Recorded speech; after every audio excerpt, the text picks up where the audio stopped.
일본도 중국도 아니고 한국, 러시아 승무원들, 경유지를 듣고 단체로 인상을 찌푸렸습니다. 하지만 단 3마디에 그녀는 멈춰 섰습니다. 대체 무슨 말을 들은 걸까요? 지금부터 그 놀라운 이야기 함께 들어보시죠. 그 전에 잠깐 구독과 좋아요, 알림 설정 꾹 눌러주시면 영상 제작에 정말 큰 힘이 됩니다. 안녕하세요. 제니퍼 월터스입니다. 10년 차 국제선 항공 승무원으로 일하고 있습니다. 세계 각국을 다니는 게 일상이지만 가끔은 예상치 못한 일정 변경이 삶에 큰 변화를 가져오기도 하죠. 제 인생의 전환점도 그렇게 시작됐습니다. 제니퍼, 호놀룰루행 스케줄이 변경됐어요. 인천에서 이틀 체류하게 됐네요. 수석 승무원의 말을 듣는 순간 솔직히 별 감흥이 없었습니다. 한국이라 강남 스타일 외에는 특별히 떠오르는 것도 없었어요. 많은 아시아 국가들을 방문했지만 한국은 그저 지도에서 봤던 작은 반도 정도의 인상만 남아 있었죠. 일본의 화려한 네온사인과 중국의 웅장한 만리장성에 비하면 한국은 그저 경유지 같은 곳이었습니다. 어디였더라? 아, 맞다. 강남 스타일 나라. 짐을 정리하며 중얼거렸습니다. 유튜브에서 말 타는 춤으로 유명해진 그 노래 외에는 떠오르는 게 없었어요. 아시아 국가들은 종종 제 머릿속에서 뒤섞이곤 했습니다. 부끄러운 일이지만 솔직히 한국에 대해 알고 있는 게 거의 없었어요. 동료 승무원 리사와 커피를 마시며 이야기를 나눴습니다. 한국에 가본 적 있어? 리사는 고개를 저었어요. 없어. 너는? 나도. 그냥 비행기 갈아타고 잠깐 호텔에서 자고 가는 곳이라고 생각하고 있어. 특별히 볼 게 있을까? 글쎄, 나도 잘 모르겠네. 그냥 쇼핑몰이나 가볼까 해. 딱히 기대감도 없이 인천행 비행기에 탑승했습니다. 창밖으로 펼쳐진 구름 위의 풍경을 바라보며 다음 목적지인 호놀룰루의 해변을 상상했죠. 한국은 그저 스쳐 지나갈 장소였으니까요. 승무원 브리핑 시간, 우리 팀은 인천에서의 짧은 일정에 대해 이야기했습니다. 특별히 계획 있으신가요? 수석 승무원이 물었습니다. 대부분은 호텔에서 쉬겠다거나 주변 쇼핑몰에 가보겠다 정도의 대답을 했어요. 아무도 한국 문화나 역사에 대한 호기심을 보이지 않았습니다. 저 역시 그냥 잠깐 자고 가는 곳이라고 생각했으니까요. 비행기가 인천 상공에 접어들 때까지도 제 마음속에는 어떤 기대감도 없었습니다. 한국은 그저 수많은 경유지 중 하나, 기억조차 남지 않을 나라라고 생각했죠. 창밖으로 보이는 불빛들이 점점 선명해지는 동안 제 마음은 여전히 다음 목적지에 가 있었어요. 비행기가 착륙을 준비하는 동안 무심코 창밖을 바라봤습니다. 반짝이는 도시의 불빛이 마치 별자리처럼 퍼져 있었어요. 그때까지만 해도 이 불빛들이 제 인생을 완전히 바꿔놓을 거라고는 상상조차 못했습니다. 때로는 가장 기대하지 않은 곳에서 가장 큰 변화가 시작되기도 하니까요. 인천공항에 발을 딛는 순간 저는 그저 48시간을 보내고 떠날 곳이라고 생각했습니다. 하지만 운명은 때로 우리가 세운 계획보다 훨씬 흥미로운 이야기를 준비하고 있더군요. 인천공항에 도착한 저는 처음부터 뭔가 다르다는 느낌을 받았습니다. 수화물을 찾으러 가는 길에 처음 본 것은 자동 수화물 처리 시스템이었어요. 가방이 컨베이어 벨트를 따라 정확하게 나오는 모습이 마치 정교한 발레 공연을 보는 것 같았죠. 와, 이게 다 자동화 시스템이라고요? 옆에 선 승객에게 물었더니 그저 평범한 일상이라는 듯 고개를 끄덕였습니다. 10년간 세계 각국의 공항을 다녀봤지만 이런 효율적인 시스템은 처음 봤어요. 그런데 더 놀라운 일이 기다리고 있었습니다. 안녕하세요. 도움이 필요하신가요? 갑자기 들려온 목소리에 깜짝 놀라 뒤를 돌아봤습니다. 그곳에는 로봇 안내원이 서 있었어요. 실제 사람처럼 자연스러운 목소리로 말을 걸어왔습니다. 세련된 디자인의 이 로봇은 터치스크린을 통해 정보를 제공하고 있었죠. 아니요, 괜찮습니다. 감사합니다. 로봇에게 대답하는 제 모습이 조금 우스웠지만 신기하기도 했습니다. 러시아에서 자란 저에게 이런 첨단 기술은 영화에서나 볼 수 있는 장면이었어요. 하지만 이곳에선 그저 일상이라니요. 화장실을 찾아 이동하던 중 제 시선을 사로잡은 건 기술이 아닌 사람과 사람 사이의 작은 교류였습니다. 한 중년 남성이 화장실을 나오면서 청소 중이던 아주머니에게 고개를 숙여 인사하는 모습을 봤어요. 아주머니도 미소와 함께 인사를 건넸죠. 잠시 멈춰서서 그 장면을 지켜봤습니다. 러시아에서는 상상도 할 수 없는 광경이었어요. 청소 노동자는 종종 투명인간처럼 취급되기 마련인데 이곳에선 존중받고 있었습니다. 마음이 참 따뜻해지는 장면이네요. 혼잣말을 중얼거리며 화장실로 들어갔어요. 화장실은 놀랍도록 깨끗했습니다. 공항 화장실이라고는 믿기지 않을 정도였죠. 청소 아주머니 한 분이 계속해서 세면대를 닦고 계셨어요. 저도 용기를 내어 나올 때 고개를 숙여 인사했습니다. 감사합니다. 아주머니의 얼굴에 피어난 미소가 제 마음을 따뜻하게 데웠습니다. 단순한 인사지만 이런 작은 교류가 사회의 분위기를 만드는 거구나 싶었어요. 공항 내부를 거닐며 차분히 관찰했습니다. 모든 것이 질서정연했어요. 사람들은 줄을 서서 기다리고 목소리를 크게 내지 않았으며 쓰레기는 분리수거통에 정확히 버렸습니다. 이런 공공질서가 유지되는 모습이 인상적이었죠. 동료 승무원 리사에게 물었습니다. 여기 사람들이 청소 노동자에게 인사하는 거 봤어? 리사는 고개를 끄덕였어요. 그러게. 러시아나 미국에선 상상도 못할 일이지. 첨단 기술도 놀랍지만 더 놀라운 건 사람들의 태도인 것 같아. 생각해보니 진정한 문화 수준은 첨단 기술이 아닌 서로를 대하는 태도에서 드러나는 것 같았습니다. 인천공항에서 본 자동화 시스템과 로봇도 인상적이었지만 정작 제 마음을 움직인 건 사람과 사람 사이의 따뜻한 존중이었어요. 호텔로 향하는 공항 철도에 올라 창밖을 바라보며 생각했습니다. 한국에 대해 아는 것이 거의 없었던 제게 이곳은 조금씩 새로운 모습을 보여주기 시작했어요. 그리고 이건 아직 시작에 불과했습니다. 공항에서 호텔로 향하는 길, 창밖으로 펼쳐진 도시 풍경이 제 눈길을 사로잡았습니다. 질서정연하게 늘어선 자동차들, 지정된 차선을 벗어나지 않는 모습이 인상적이었어요. 모스크바에서는 상상할 수 없는 광경이었죠. 여기 운전자들은 왜 이렇게 차분한 거지? 리사에게 물었더니 그녀도 놀란 표정이었습니다. 클렉슨 소리가 거의 들리지 않았어요. 러시아에서는 도로가 마치 전쟁터 같은데 이곳은 마치 무언의 합의가 있는 듯 조용했습니다. 사람들도 너무 조용해. 공공장소에서 큰 소리로 떠드는 사람이 없어. 도로변을 걷는 사람들도 질서 있게 신호를 기다리고 횡단보도를 건넜습니다. 스마트폰을 보며 걷는 사람들이 많았지만 부딪히는 일 없이 서로를 배려하는 모습이 신기했어요. 그 작은 움직임 하나하나에서 타인을 의식하는 문화가 느껴졌습니다. 호텔에 도착했을 때는 이미 저녁이었어요. 로비로 들어서자 프론트 데스크에서 한 직원이 밝은 미소로 맞이했습니다. 도브로 포잘로바츠 월터스 씨. 순간 귀를 의심했습니다. 러시아어로 환영합니다라고 말하는 직원의 발음이 꽤 정확했어요. 게다가 제 이름까지 알고 있었죠. 어떻게 제가 러시아인인 걸 아셨어요? 놀라움을 감추지 못하고 물었습니다. 저희는 승무원 정보를 미리 받습니다. 월터스 씨가 러시아 출신이라는 것도요. 편안한 숙박 되시길 바랍니다. 직원의 세심한 배려에 가슴이 따뜻해졌습니다. 많은 나라를 다녀봤지만 이렇게 개인적인 환영 인사를 받은 건 처음이었어요. 보통은 그저 안녕하세요 정도로 끝나는데 말이죠. 객실로 안내받아 들어서니 또 다른 놀라움이 기다리고 있었습니다. 방 안은 완벽하게 정돈되어 있었고 침대 옆 태블릿이 눈에 띄었어요. 이걸로 뭘 할 수 있는 거죠? 안내하던 직원에게 물었습니다. 이 태블릿으로 조명, 온도, 커튼 등 모든 것을 조절할 수 있습니다. 러시아어 설정도 가능하세요. 직원이 떠난 후 호기심에 태블릿을 만져봤습니다. 놀랍게도 인터페이스가 정말 직관적이었어요. 손가락 하나로 방 안의 모든 것이 제어되었죠. 조명 색상을 바꿔보고 커튼을 열었다 닫았다 하며 마치 아이처럼 즐거워했습니다. 이런 게 바로 스마트 시티의 일상인가 보네. 창문을 통해 바라본 서울의 야경은 환상적이었습니다. 불빛들이 마치 별처럼 반짝이는 도시.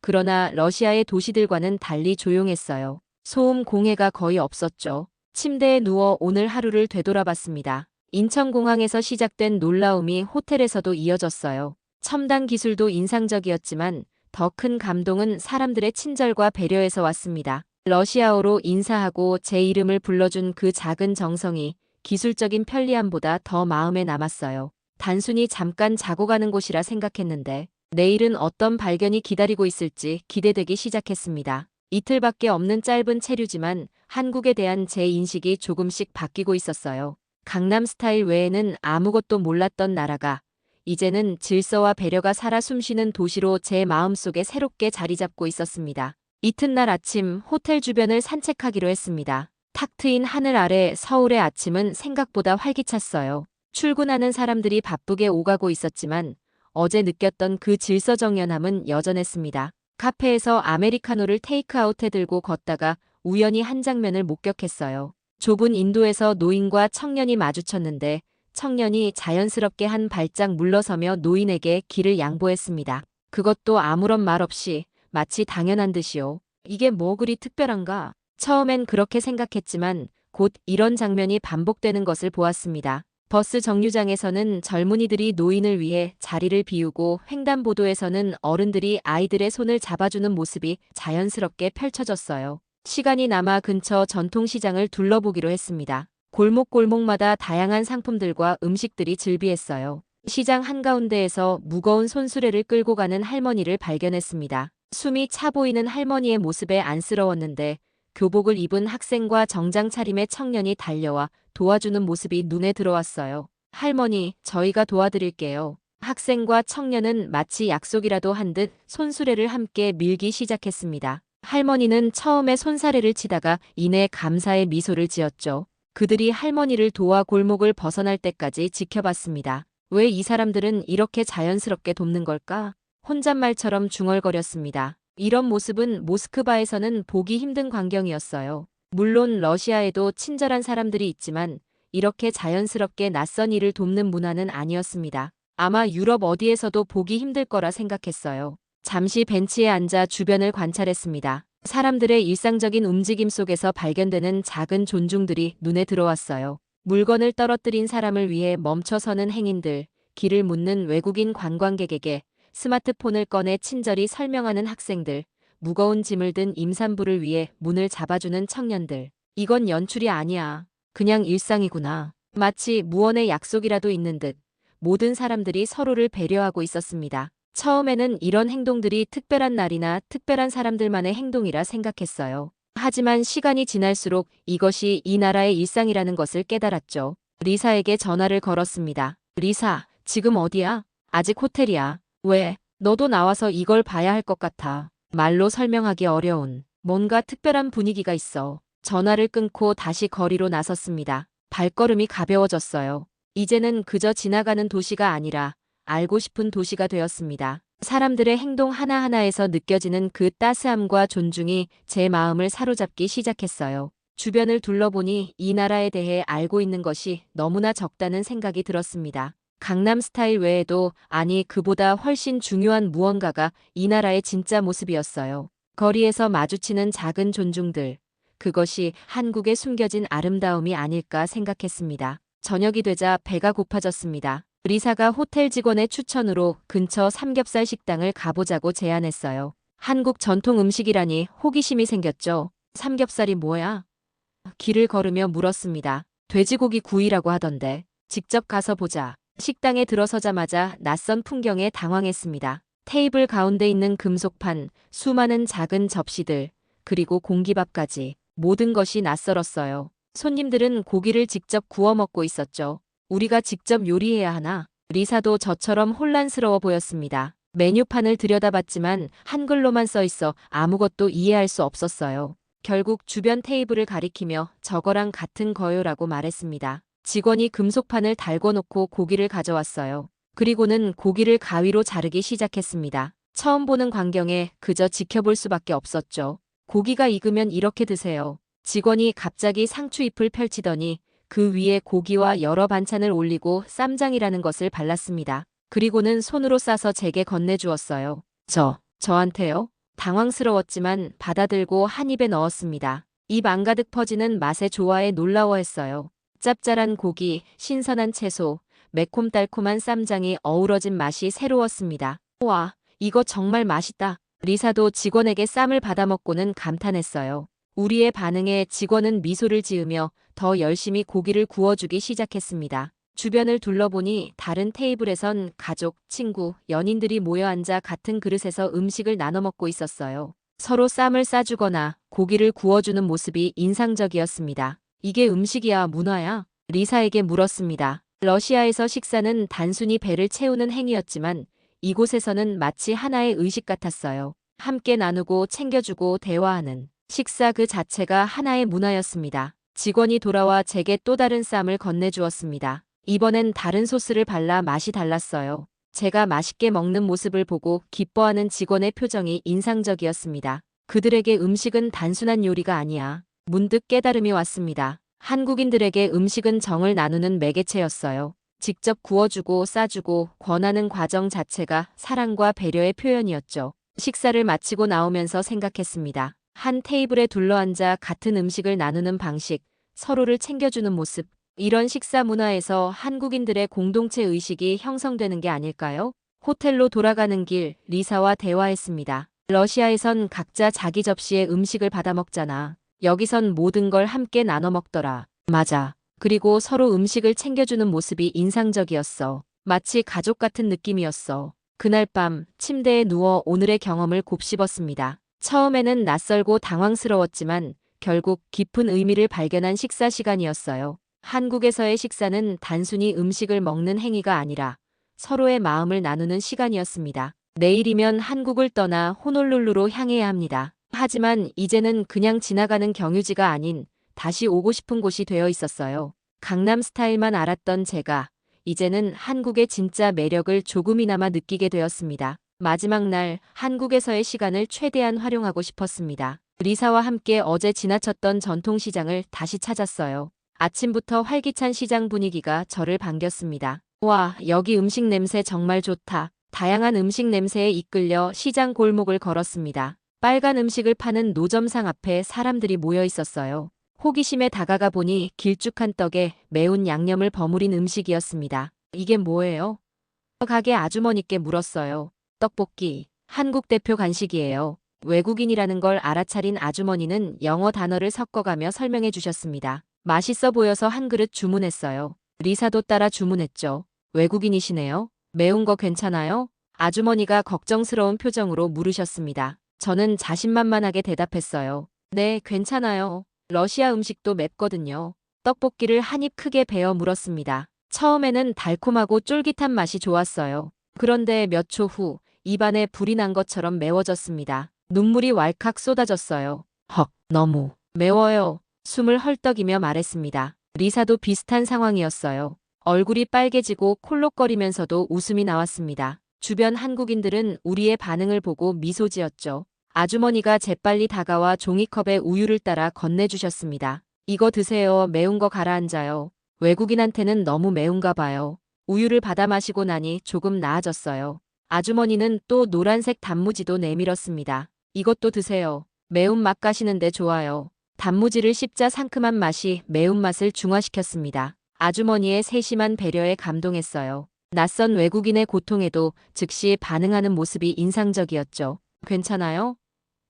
아주머니가 계속 걱정하셨습니다. 네, 이제 괜찮아요. 감사합니다. 미소를 지으며 대답했어요. 아주머니는 안심한 듯 웃으시더니 떡볶이에 무언가를 더 넣어주셨습니다. 오뎅이에요. 이거 먹으면 덜 매워요. 우리를 위해 특별히 어묵을 더 넣어주시는 모습에 가슴이 따뜻해졌습니다. 리사에게 말했어요. 이 사람들 정말 친절해. 우리가 힘들어하는 걸 그냥 두고 보지 않네. 맞아. 어제 식당에서도 그랬잖아. 낯선 사람들한테도 이렇게 신경 써주다니. 다시 천천히 떡볶이를 먹기 시작했습니다. 이번엔 조심스럽게 한 조각씩 먹었어요. 맵지만 중독성 있는 맛이었습니다. 아주머니가 옆에서 계속 우리를 지켜보며 괜찮은지 확인하셨죠. 매운 음식인데도 사람들이 이렇게 좋아하는 이유를 알겠어요. 리사에게 말했습니다. 왜? 매운맛이 고통을 주지만 그 고통을 함께 나누고 서로 도우면서 오히려 더 가까워지는 것 같아. 이게 이 나라의 마음인가 봐요. 문득 그런 생각이 들었습니다.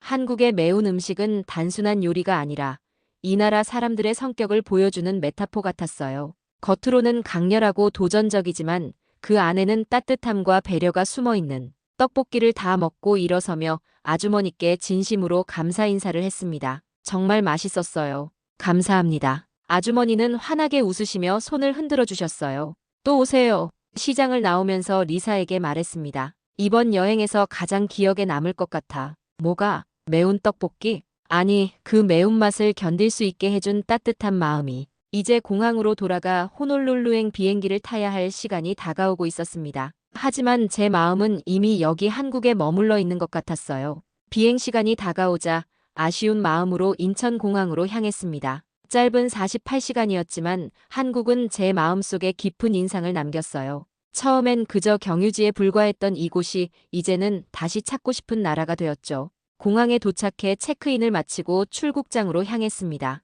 리사는 면세점에서 쇼핑하고 싶다며 먼저 가겠다고 했어요. 저는 천천히 공항을 둘러보며 이곳에서의 기억을 담고 싶었습니다. 화장실을 찾아 들어가니 첫날 봤던 그 청소 아주머니가 계셨어요. 세면대를 닦고 계시던 아주머니는 저를 보자마자 환한 미소를 지으셨습니다. 아, 또 오셨네요. 아주머니가 저를 알아보시다니 놀라웠습니다. 하루에 수천 명의 승객들이 오가는 공항에서 잠깐 마주쳤던 외국인을 기억하고 계셨다니요. 안녕하세요. 기억하고 계셨네요. 아주머니는 고개를 끄덕이셨어요. 당연하죠. 외국인인데 고개 숙여 인사해준 분이라 기억해요. 오늘 떠나시나 봐요? 네, 호놀룰루로 가요. 한국에서의 시간이 정말 좋았습니다. 아주머니는 기뻐하시며 말씀하셨어요. 다음에 또 오세요. 우리나라 많이 구경하셨어요? 아니요, 시간이 짧아서 많이 못 봤어요. 하지만 다시 올 거예요. 다음엔 여행자로서요. 아주머니와 짧은 대화를 나누고 출국장으로 향했습니다.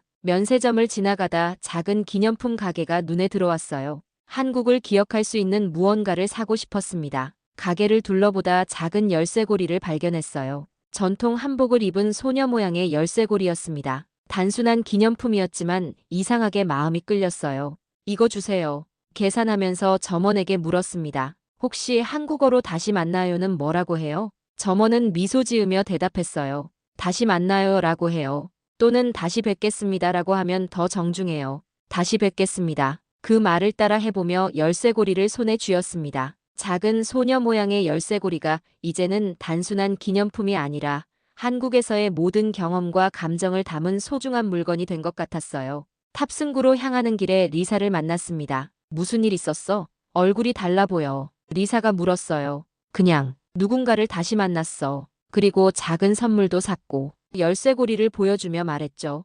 48시간 전만 해도 한국은 그저 강남 스타일의 나라, 잠깐 지나치는 경유지에 불과했는데 이제는 다시 오고 싶은 곳이 됐어. 리사가 미소 지었습니다. 나도 그래. 여기 사람들의 따뜻함이 정말 특별해. 탑승구에 도착해 비행기를 기다리는 동안 창밖으로 보이는 한국의 마지막 풍경을 바라봤습니다. 맑은 하늘 아래 펼쳐진 도시, 그리고 그 안에서 만난 사람들. 첫날 공항에서 만난 청소 아주머니부터 떡볶이 가게 아주머니까지 모든 만남이 소중하게 느껴졌어요. 그들의 작은 배려와 따뜻함이 한국이라는 나라의 진짜 모습이 아닐까 생각했습니다. 비행기 탑승 안내 방송이 나오자 마지막으로 열쇠고리를 바라봤습니다. 작은 소녀가 미소 짓고 있었어요. 다시 뵙겠습니다, 한국. 조용히 속삭이며 탑승구로 향했습니다. 이번엔 경유지가 아닌 목적지로서 다시 찾을 것을 다짐하면서요. 48시간 만에 제 인생에서 가장 특별한 여행지가 하나 더 생겼습니다.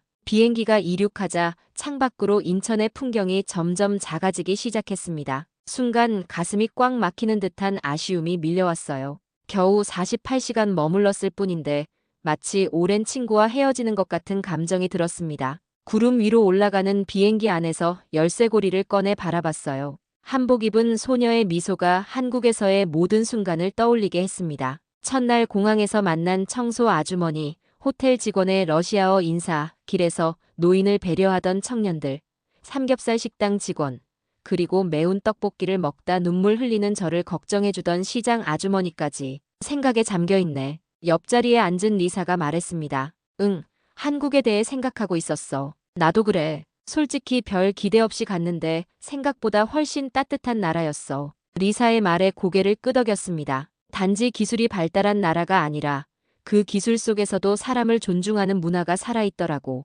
그게 제일 인상적이었어. 창밖을 바라보며 계속 이야기했습니다. 러시아에서는 첨단 기술이 종종 사람들을 더 차갑게 만들잖아. 서로 대화하기보다 스마트폰만 보고. 하지만 한국은 달랐어. 기술이 사람들을 더 가깝게 만드는 것 같았어. 리사가 호기심 어린 눈으로 물었어요. 어떤 점에서? 호텔 객실의 스마트 시스템도 인상적이었지만 그보다 직원이 내 이름과 국적을 기억해 러시아어로 인사해준 것이 더 감동적이었거든. 기술과 사람의 따뜻함이 조화를 이루는 나라인 것 같아. 비행기가 고도를 높이고 안정되자 승무원으로서의 업무를 시작해야 했습니다. 하지만 마음은 여전히 한국에 머물러 있었어요. 승객들에게 음료를 서빙하면서도 한국에서 배운 작은 배려들을 실천하려 노력했습니다. 잠시 휴식 시간에 동료 승무원들과 이야기를 나눴어요. 한국은 어땠어? 마이클이 물었습니다. 정말 특별했어. 처음에는 그냥 경유지라고 생각했는데 이제는 마음의 목적지가 됐어. 그렇게 좋았어? 응. 짧은 시간이었지만 내 생각을 많이 바꿔놓았어. 사람들이 서로를 대하는 방식, 작은 배려들. 그런 것들이 문화의 진짜 힘이구나 싶었어. 호놀룰루로 향하는 긴 비행 시간 동안 한국에서의 경험이 제 마음속에서 계속 울림을 주었습니다. 단순히 여행지로서의 기억이 아니라 제 인생관의 작은 변화를 가져온 시간이었어요. 업무를 마치고 승무원 휴게실에 앉아 창밖을 바라봤습니다. 끝없이 펼쳐진 구름 위로 태양이 빛나고 있었어요. 문득 제 인생도 이렇게 새로운 빛을 발견한 것 같다는 생각이 들었습니다. 결국 우리가 찾는 건 화려한 관광지가 아니라 진심 어린 순간들이 아닐까? 혼잣말처럼 중얼거렸어요. 한국은 제게 진정한 여행의 의미를 다시 생각하게 했습니다. 새로운 장소를 방문하는 것이 아니라 새로운 관점으로 세상을 바라보는 것. 그것이 여행의 진정한 가치가 아닐까요? 비행기가 호놀룰루에 도착하기 전 마지막으로 열쇠고리를 바라봤습니다. 이제 이 작은 소녀는 단순한 기념품이 아니라 제 인생의 작은 전환점을 상징하는 존재가 되었어요. 다시 만나자 한국. 이번엔 그저 지나가는 경유지가 아닌 제 마음속에 깊이 새겨진 특별한 목적지로서 한국을 기억하며 언젠가 다시 찾을 그날을 기약했습니다. 제 이야기를 끝까지 들어주셔서 정말 감사합니다. 모두 안녕히 계세요. 오늘 사연은 여기까지입니다. 경유지였던 한국에서 마주한 따뜻한 시선과 작은 배려들. 그 짧은 체류는 러시아 승무원의 마음속에 잔잔한 파문을 일으켰습니다. 한국의 기술보다 더 놀라운 건 바로 사람과 사람 사이의 따뜻함이었죠. 그녀의 시선을 통해 우리 모두는 배려라는 가치를 다시 생각해보게 됩니다. 댓글로 여러분의 생각도 들려주세요. 마지막으로 구독과 좋아요, 알림 설정은 감동적인 사연을 담은 영상 제작에 큰 힘이 됩니다. 지금까지 해외 감동 사연을 담아 여러분께 진심을 전하는 감동답다였습니다. 긴 영상 끝까지 시청해주셔서 감사합니다. 더 좋은 이야기로 다음 시간에 찾아뵙겠습니다. 감사합니다.